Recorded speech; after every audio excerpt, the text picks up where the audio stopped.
All right, welcome back to the Luke Humphrey Running Podcast. This is Luke Humphrey talking. Uh, I am recording this on April Fool's Day, which uh, unfortunately I do not have any good April Fool's jokes for you. I'm not that kind of guy, but I am here to talk about long runs today. But before we get into that, I wanted to talk a little bit, or just let you know, really, I guess, that we're having the Boston Marathon meetup. We do it Sunday morning, 8 a.m. We go for a little shakeout run, 30-minute shakeout run, and then we just come back, take our group pictures, do a little bit of chatting, and answer some questions if we have any, and just kind of go over some last minute stuff because by then we'll know a little bit more about weather and things like that, and just kind of how the day might go for you. But so I just wanted to let you know about that. We meet 8 a.m. Sunday morning, and we meet in front of the Lindt Chocolate on Boylston Street. It's just like 2 blocks up from the finish line. It's just a little bit less congested there, so we can meet up there. Because if you've been to Boston before, and that finish line area is just really chaotic on Sunday morning. But so we'll meet up from there a little bit at the Lindt Chocolate, do our run, do our little talk, and then get some group pictures. And then if you guys want to go down to your finish line stuff before or after, it's all good. But it is a nice opportunity to meet some of you guys. And if I don't get a chance to see you, good luck to everybody running Boston, and hopefully you get a little bit better weather this year. So just want to talk about that real quick, and then today I really want to go into long runs, and I want to do a couple of these on long runs and go from really the basic to the more specific.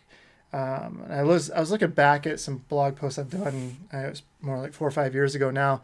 And so I've talked about it a little bit. And then if you go into the book, if you've read the books, we go very in depth in why we do the 16 milers for those schedules. We talk about the time factor, the distance factor, the percentage factor, all of those things. So I'm not going to revisit those here, and I'll link to those. And then, of course, if you don't have the book, you should invest into the book, and then you'll have that discussion there. And I think this is more of a supplement to that discussion in the book. But at first I was just going to do one post, but then I started writing a lot of stuff out, and I'm like, man, this is a lot of stuff. So I'm going to break it up, and I'm going to really just talk about a few of the more basic ones today. So I guess that's kind of a warning if you're very familiar with the system, but I also invite you to listen to it, because I really talk about some stuff that we don't necessarily go into. And I think it's important for really everybody to recognize the differences and where these differences fit into your training and those types of things. So it might be a little bit of review for some of you, but I think there's still some really good stuff to take from this, even if you are pretty experienced. So with that, let's just jump right into the first section of the marathon long run. And I have it titled Marathon Long Run, but it really could be any long run. I think for anybody training for really any type of distance. So in essence, the marathon long run should be simple, right? Just go out, run a long ways, because our race is going to be over 26 miles. So in its simplest form, yes, that's all there is to it. However, the marathon is a simple event on the outside, but when factoring all the things that make a successful one possible, we see there's a lot more to it. So we consider things like fueling, central fatigue, pace, effort, goal of race, goal of the run, on and on and on. We can go with different factors there. And so for a lot of years, even today, runners they're all about the 20 plus milers, right? And so how many can we fit into our training plan? All those types of things, and that's fine for the most part. But what else are we doing for the rest of the week? And I've talked about that a lot of times, so I don't really want to, as my old track coach would say, belabor the point here. But that matters too. And so I know we discussed it before, so I'm not going to keep at it. But the truth is, what we tend to do is compartmentalize, get that out there, and our training. Everything is in its own little bubble, and nothing else affects anything outside those bubbles. So whatever is in each little bubble in our lives, we tend to keep in those bubbles. And in reality is, it's all lumped together. It's runny, it's intertwining, whatever you want to say. But those things all intermingle with each other, and they all affect each other, and we have to recognize that. And I think that so many times we don't recognize that fact. So I want to explore some of the different variations of the long run, where they would fit, and who should really consider these. So, and first I want to touch on why the Hansen Marathon Methods books have worked so well for so many people. And I'm not going to dive into it again, but if you want a full discussion, like I said, consider the book. In a nutshell discussion, I have another blog post that really kind of started the discussion for the book. But for most people, the mileage they are running, 16 miles, works really well. So in essence, it's not about 16 miles. It's not about 20 miles. It's not 22 miles. It's about what fits where the person is at and what they're doing for their training. In those schedules, 16 miles comes out to about 25 to 30% of the weekly mileage, and it takes anywhere from an hour 45 to 3 hours, depending on your ability. So that's a good middle ground, right? That's a good common point to be at. Now, going beyond that, outside of the long run bubble, it fits extremely well, because if you're doing a marathon tempo on Thursday, easy day on Friday, a little bit longer on Saturday, and then you finish the week with a long run on Sunday. So you're doing a lot going into this long run. That's where the cumulative fatigue part sets in, right? And so, obviously we've talked about that a lot too. But then not only that, you're coming back and you're running easy on Monday, and you're doing a more intense workout on Tuesday if you're following the book plans. And so you don't have a lot of downtime before or after the long run. And so that's where, we'll talk about mega long runs in one of the other sections, but when you start getting into that territory of doing a really long run, then it starts affecting everything around that. And it's kind of going into that bubbles that I was talking about. So that long run bubble, it isn't just the long run that gets affected. It's everything that you do before and after that long run. And all those things are in real life going to be mingling together, right? One's going to affect the other. It's going to affect the other. And then it's going to affect how you recover from that. And so that takes it all out of the first time users off guard when they look at those plans. And I get a lot of email from folks that they've done a lot of 20 milers and they're going to keep doing them even during their first round of the Hansen's Marathon Method. So personally, I urge you to reconsider that idea. I've had people who told me that they've done the book and then they've done other things with the long run. And that's this really where this discussion is going is, kind of saying, okay, once you've done the plan, you're used to that kind of volume, that kind of intensity, and you've recovered well and you're able to handle those things. Now let's explore differences, and we'll get into those. But I'd really help you. I would really want you to reconsider the idea of just because you're used to doing 20 milers, but you're used to running a much less intensive program, to not necessarily say, well, I'm going to keep the 20 milers because of all the other things that you're doing in the plan. If you haven't done a plan that does what Hansen's Marathon Method does during the week, I'd really think about keeping those long runs pretty basic. You are already going to be pushing up against that fine line of training hard and overtraining. And if you go over that line of into overtraining because you've decided to extend the long run in some fashion, when I'm asking you to pull it back to follow more of what the schedule is asking, then that's, no offense, but that's really kind of on you, right? Like you've decided that you are going to keep pushing on away. And I would say that most people come to Hansen's Marathon Method because they're looking for something different, right? They've done the same thing over and over and over again, and they haven't really broken through those plateaus. So the whole reason you're coming to the program is because you're looking for a change, but then you try to incorporate something that you've already done that hasn't worked in the past, right? So I really urge you to just kind of reconsider that and stick to the plan your first time around.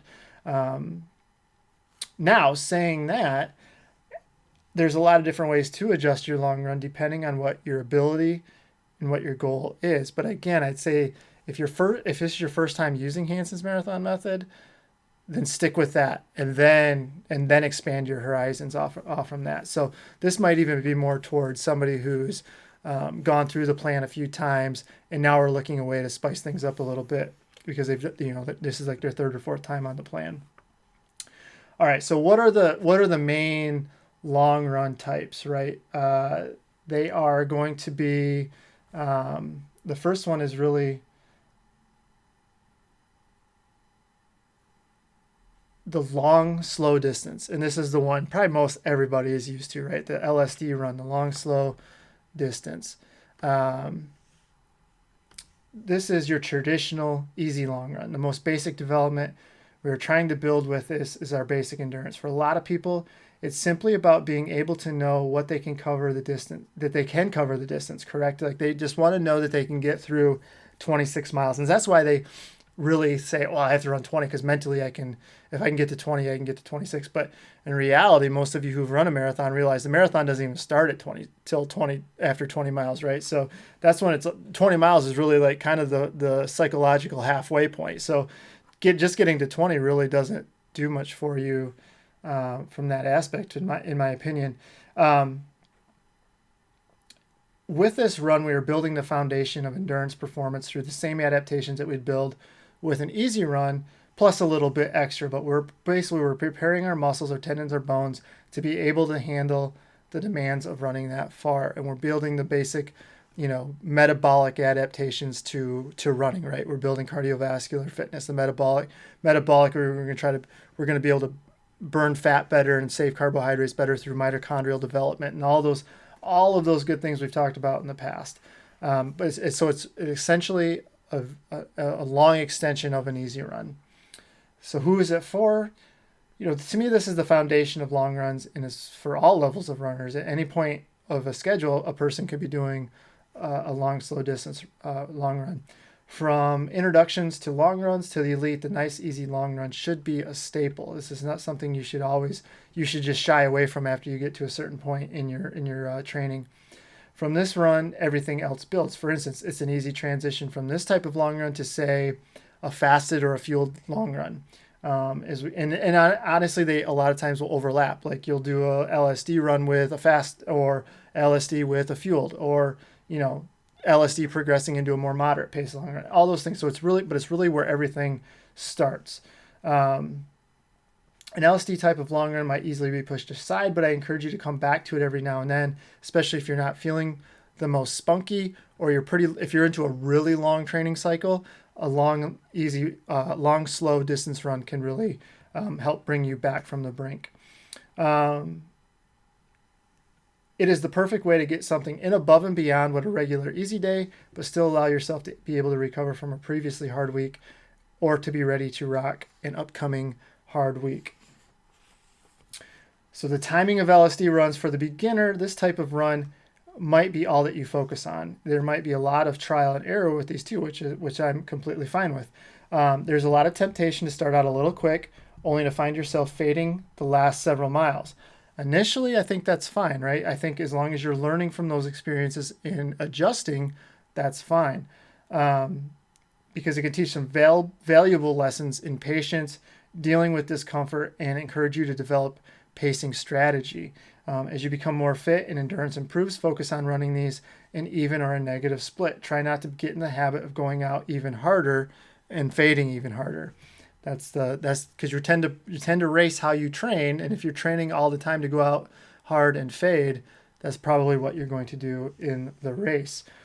For everyone else, the LSD run is probably what you'll start off with. If you are starting off of downtime or a shorter race segment where the long runs were shorter and not a priority, then this is the initial long run that I would start using. As I mentioned, it is also the long run to come back to every few weeks. If you have a down week, this is a great way to get a long run in, but keep the stress of it down and allow the body to recover.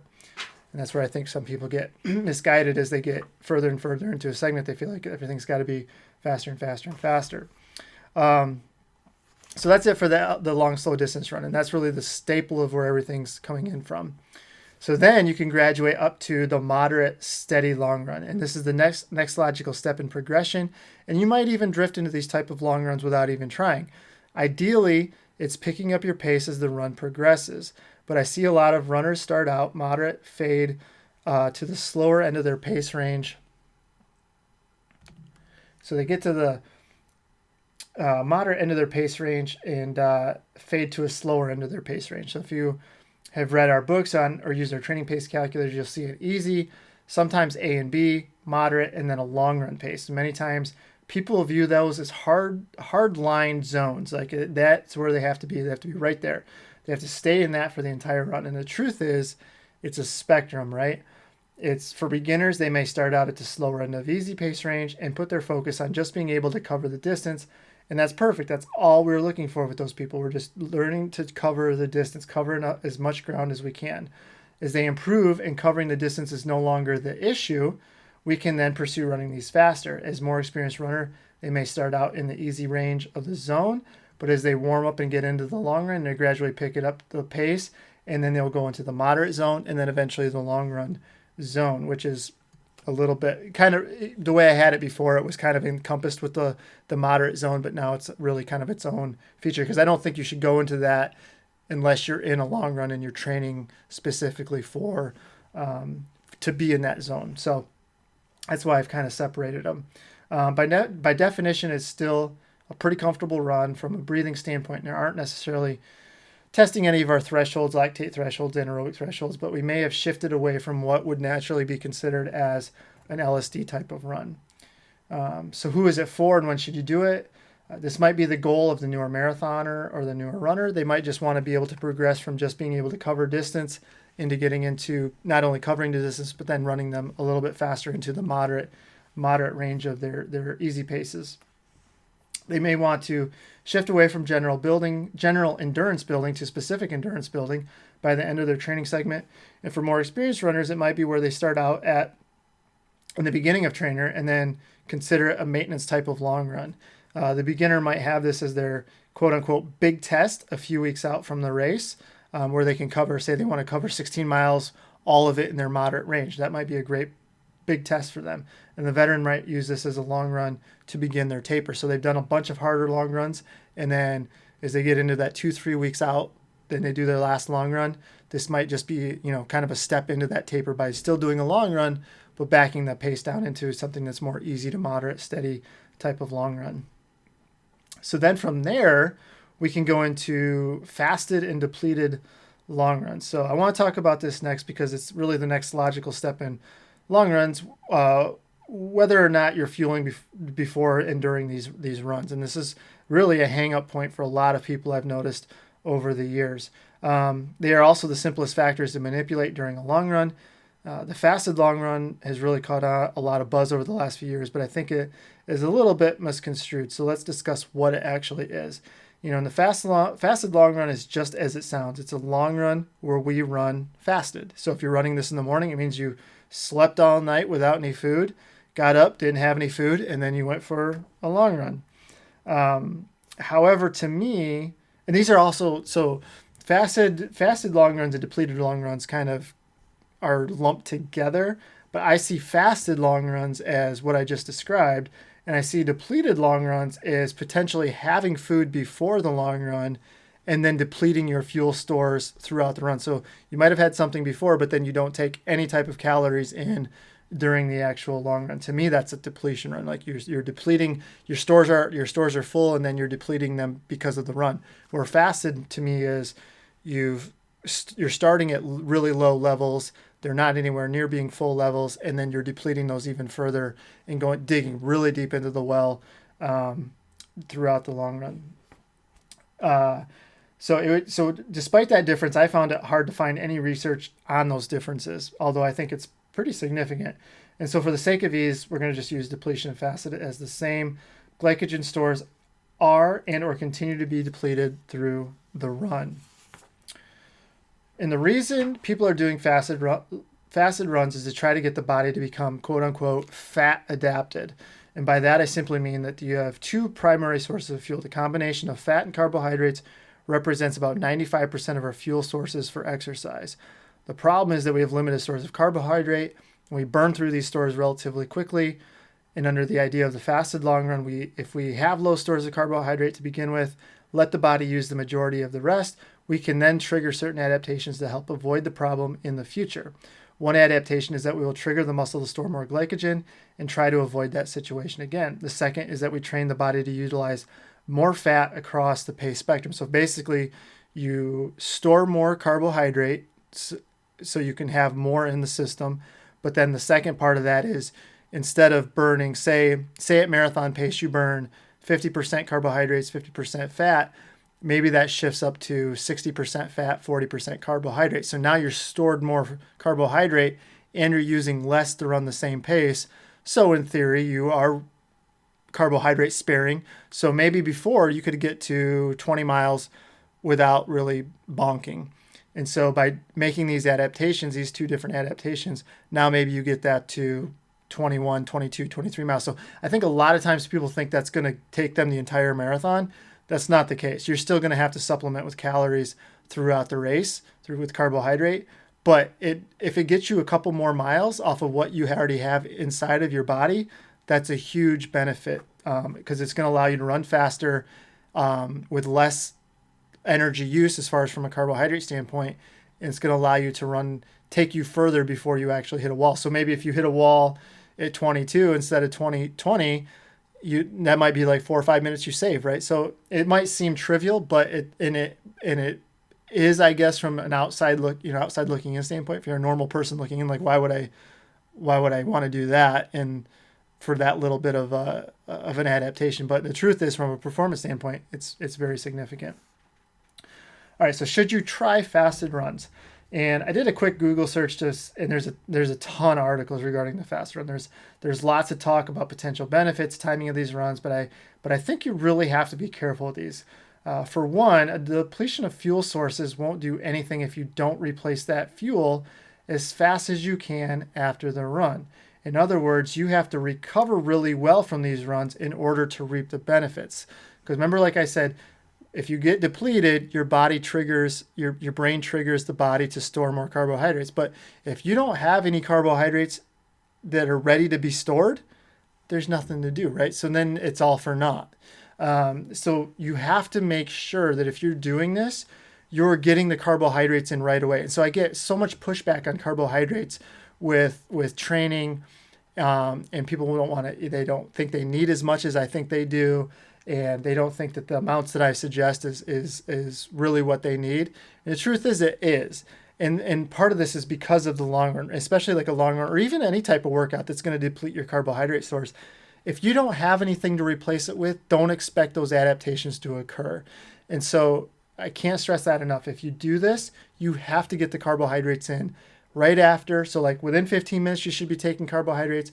You should be trying to get a meal in within an hour, and you should be getting more carbohydrates in within 2 hours. So you really have to pay attention. Like this run is all about details. The other part I want to say was another risk you run is a compromised immune system. So I've seen research where the risk of sickness, illness, injury really increases with these types of runs. And if you do that run and don't do the recovery part that I talked about, then you're really going to compromise your immune system. So to do this and not recover really well from it is just asking for trouble. And I think you have to be really, really careful on that. And so for the beginner, I am hesitant to prescribe these types of long runs for a few reasons. The first is that their first marathon, if this is their first marathon or they are used to pretty low weekly volume and low intensity, then they are already going to be making really great strides with the adaptations we talked about just through their increased training. There is no need to add another source of stress to the body and risk running well past the point of hard training and into overtraining. The second is that worried about eking out a couple more percentage points in potential performance. The risk just isn't worth the reward to me with the newer runner. Furthermore, the beginner runner needs to practice with fueling, dealing with contents in their stomach, and having the fuel to cover the distance. So for me, practicing fueling is far more important than running a long run fasted for the beginner runner. To the more advanced runner, they may utilize this run, but I think the timing has to be right. Some people like to do these later in a training cycle, but I tend to disagree. I actually think that these make more sense in the earlier part of the segment, and I will discuss the other types of faster long runs in another post like I talked about, but the basic premise of any training is to be doing the most specific work during the last stage of the training cycle. So for us, that's like the last 6 to 8 weeks of all marathon specific stuff. To me, that means we transition from general training to specific training. In this specific case, it means from doing long runs at a slower pace that would occur with fasted runs, to being fueled and covering the long runs faster, even down to marathon pace or for significant portions of time.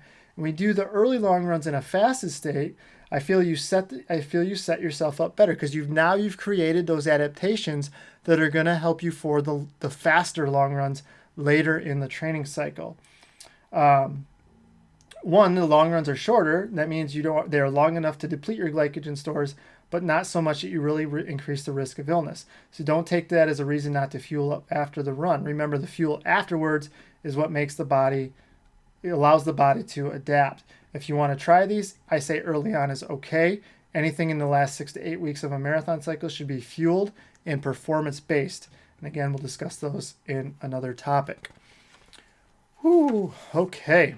One final point I wanted to make about these types of runs is the idea of doing these types of runs without even trying. What I mean is that how many of you go to sleep, wake up, head out the door, and get your run in without having food? A lot of us do. And I'm talking about easy runs. I'm talking about runs throughout the week, all that good stuff. Say the last thing you ate was at 9 p.m. and then you got up at 6 a.m. to go run. I know that a lot of you are laughing and wishing that you could sleep until 6 a.m. I know in my house we would laugh at that. But that would be at least 9 hours without eating. And then you go for a 60-minute run. So we're talking about just an easy day here. That's a minimum of 10 hours before you get anything to eat.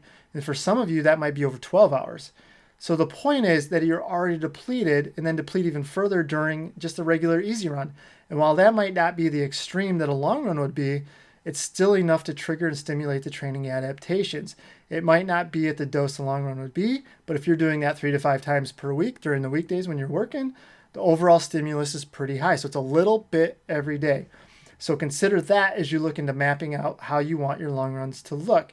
Even the beginner runner will probably be providing a stimulus, the same stimulus that an advanced runner is, even though they aren't purposely running long runs in a fasted state. So that's why you have to look at everything. Again, we go back to the bubbles, right? So you can't look at just the long run in a bubble. You have to look at everything that's going on throughout the week, and then what happened before, what's happening right now, and what's going to happen in the future. And that's with training, that's with life, that's with everything. Okay, so we'll move past the fasted long run, and now we'll go into the opposite of that, the fueled long run. And I feel like this really deserves its own section because it's often overlooked. A fueled long run is simply that, running a long run fueled. To me, that also includes practicing the fueling during the long run. I think that all levels need these in their schedule, even if it is simply to become accustomed to taking in fuel during your runs, which will pay huge dividends on race day. I don't know how many emails I get or topic discussions about people who say, I can't handle this, I can't handle that. So they just stop trying, right? They don't try anything new. They just stop taking in gels. They stop taking in calories. They don't look for anything else. They just say, that's it. And so the gut is very trainable, right? And I think there's a lot of things going on in the gut. I think you could look at microbiome. I think you could look at just the makeup of the sports drink or the gel or whatever you're taking. I think, you can look at the different sources of the carbohydrate, the long chain, short chain, all those types of things, the different receptors. But the point is, all of those things are trainable, and they're changeable, right? So you can find something that can fit what you need, and then you have to practice that. And then I think a lot of times people confuse like the GI distress with just being full. They're not used to being full. It's fairly uncomfortable, but the thing is, the more you practice with that, the more you can adapt. I've read studies that within 28 days of routine practice of that, the stomach can tolerate more contents. It can tolerate higher sugar contents. And not necessarily that that's what you want, but you've adapted to be able to handle giving yourself the calories that you're so desperately going to need from a performance standpoint. So I just talked about that. It's been shown the stomach can adapt to handling if it's consistently exposed to doing it during exercise. With that, if you are a beginner or haven't really practiced with fueling, then I recommend starting at the beginning of your training segment and staying consistent with practicing. If you're doing some of the more intense long runs we'll be discussing, then fueling before, during will be crucial to the success of these long runs. There's a couple of other benefits of these long runs I'd like to mention. The first is that I am a big believer in replacing what you've lost during training. In this case, it's glycogen, and that's what we were worried about. By fueling a little bit before and during the long run, you limit the amount of carbohydrate that you have to make up for during the rest of the day. This can go a long way in giving your body the right amount of fuel that is needed for optimal recovery. When I recommend carbohydrate requirements for workout days, people often balk at the idea of eating that much. If you want to make a dent in that number before and during the long run, you take away a pretty decent amount from what I've originally asked you to get in throughout the day. And that makes the number seem a lot more manageable. So for instance, if I tell a person they need 500 grams of carbohydrate on a long run day, they often say that that's too much, that they're not going to eat that much. However, if they took in 50 grams before, then another 50 to 100 grams during the long run, and I would say that's at least what you would maybe take in, then that's 100 to 150 grams off from a total of a 500 gram day. That makes a big difference. Then if you get them to be on point with recovery, they will actually take in over half of the total of 250 grams within an hour to making a completion of a long run.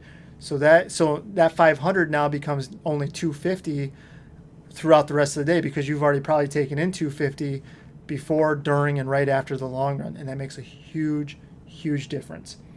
Goes a long way in making sure that you're getting what you need to replace. And honestly, guys, the biggest thing is, what holds a lot of you back is you'll have one great run, but then you don't really recover from it well, and then you're kind of okay, but kind of okay, and then after like a week or so, you're back up. You finally got your stores back up, and you have another good day, but then you don't replace it, and it takes a long time to get those back. And I think that's a lot of the people who I've seen come to me with problems. I think that's a lot of their issues. They just don't take in enough calories on workout days to really start that recovery process. The faster you start that recovery process, the sooner you can do things. So instead of spacing things out 3 or 4 days to do your next workout, you can scale that back, right? So because now maybe take half the time to recover from something, because you've given your body the fuel it needs to build muscle, to replace glycogen stores, to rebuild blood levels, to do all those things.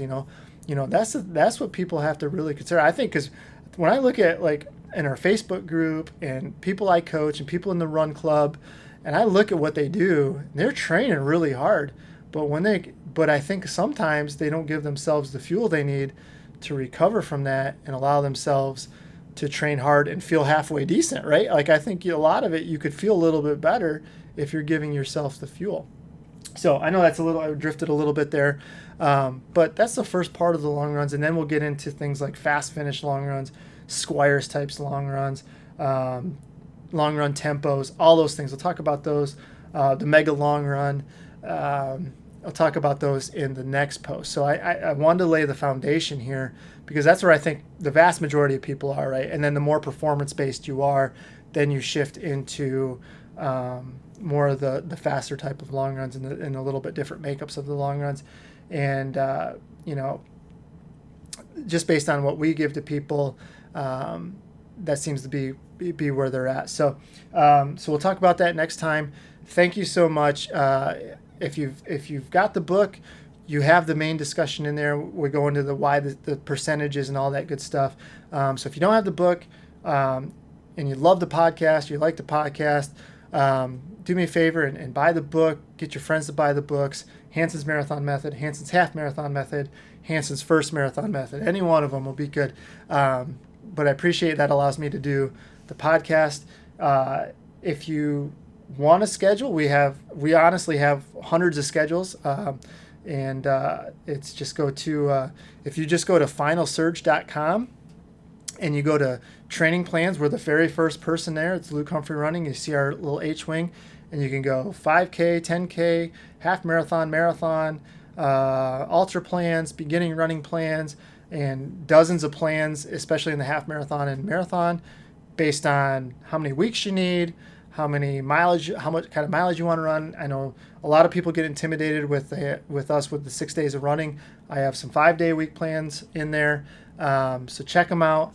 Very, very good way to get a really quality training plan. You actually get email access to me with those as well, and so you can take advantage of that. I'll answer your questions on the plans and things like that. So it's a great way to support us. And if you already do those things, thank you very much. We appreciate it. And like I said, we'll talk about the second part of the long runs next time. And have a great week. Talk to you later. All right. Bye-bye.